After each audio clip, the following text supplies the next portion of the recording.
In April 2025, the peace in Kashmir was shattered by a brutal terror attack that killed 26 innocent tourists in Baisaran, near Pahalgam. The resistance front, backed by the Pakistan-supported Lashkar-e-Taiba, claimed responsibility. In response, India has taken strong diplomatic steps, and military escalation looms large. But what if India and Pakistan actually went to war? Today, we go back to a declassified 1993 CIA report that eerily predicted what could happen if these two nuclear-armed neighbors clashed again. What did it say? How close are we to its warnings becoming reality? Let's unpack it, layer by layer. Section 1.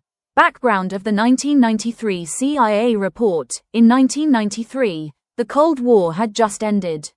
South Asia was undergoing massive transformation, but the Indo-Pak rivalry remained one of the most volatile on Earth. The CIA, the United States' premier intelligence agency, released a confidential report titled India-Pakistan: Prospects for War in the 1990s.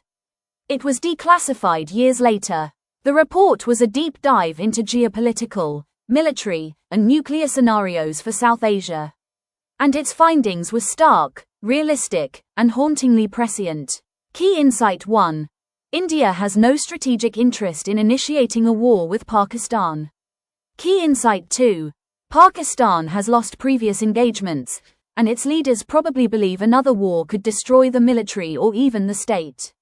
The CIA highlighted that Pakistan, plagued by political instability and military overdependence, views war as an existential risk. India, with its larger size and stable democracy, has deterrent power, but prefers peace unless provoked.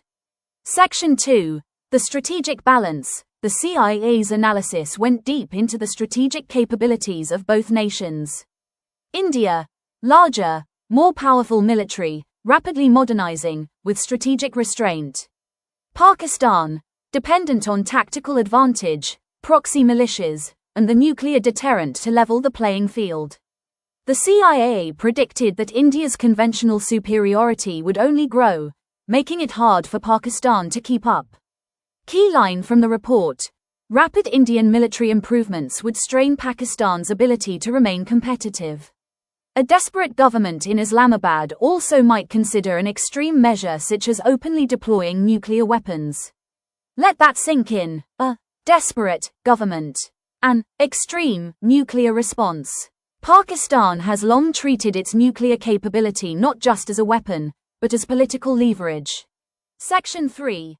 Nuclear deterrence and the doomsday scenario. According to the CIA, the real risk wasn't intended nuclear war, but accidental escalation. Quote, either military could develop hair-trigger responses that would escalate quickly to the nuclear level. Here's how it could happen. A terror attack occurs in India, traced back to Pakistani-backed groups. India conducts a limited military strike, like it did in Balakot, 2019. Pakistan retaliates. Both countries misread each other's intentions. The situation spirals out of control. What starts as a border skirmish could become a full-scale catastrophe. The CIA called this the breakdown of deterrence. In military terms, this is called escalation dominance. The danger lies in perception, not intention. Section 4. Economic and geopolitical constraints. Why haven't India and Pakistan gone to full war in recent years despite repeated provocations? Answer: economic interdependence and global scrutiny. Quote from CIA: both sides believe the economic costs of another war would be exorbitant. The report emphasized the loss of foreign capital, the collapse of investor confidence, the risk of international sanctions. For Pakistan, the CIA was particularly blunt. Pakistan's economic woes make it questionable whether its military budget can be sustained at the level needed to keep it militarily competitive with India. In 2025, this is even more true.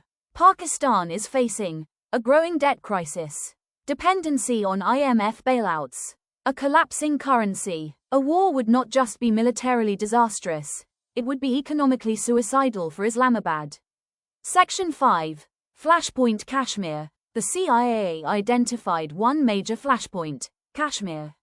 Quote, Possession of Muslim-majority Kashmir is fundamental to the self-image of each nation. It has been a battlefield in all previous conflicts. India has over 3.5 lakh troops in the region. Pakistan funds insurgents through ISI.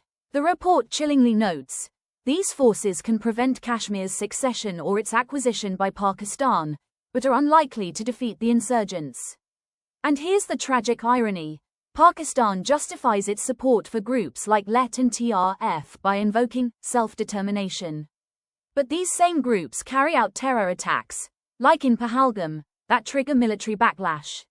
A never-ending loop of violence. India is the mighty power and can take Pakistan at once. Section 6. Recent developments post-Pahalgam attack. In April 2025, after the Pahalgam terror attack, India launched a series of diplomatic and punitive measures.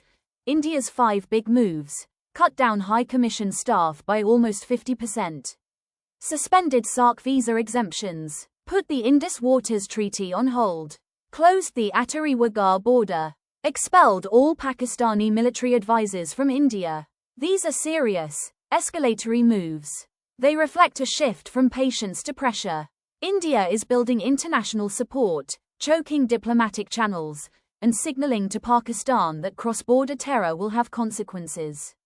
It's a move right out of the CIA playbook: target Pakistan's global legitimacy, not just its borders. Section 7. The future scenario, based on the CIA's prediction. And what we're seeing today. 3 possible futures emerge. Scenario 1. Deterrence holds India, increases pressure, but no war happens. Diplomacy takes over. Risk of escalation remains but is managed. Scenario 2. Limited war like Kargil or Balakot. India strikes back with surgical or precision operations. Pakistan retaliates, but international mediation diffuses the crisis. Scenario 3. Escalation spiral, another terror attack occurs. India retaliates. Misjudgment leads to war. Nuclear threat is activated. Economic collapse follows. For Pakistan first, and then the region. The CIA's warning looms larger than ever. The 1993 CIA report was not just analysis. It was a warning. 30 years later, that warning is echoing louder, amid terror attacks, nuclear tension, and a battle of narratives. Will the region listen before it's too late? Or will history repeat itself, with far deadlier consequences? If you found this deep dive useful, don't forget to like, share, and subscribe. Drop your thoughts in the comments below. What do you think will happen next?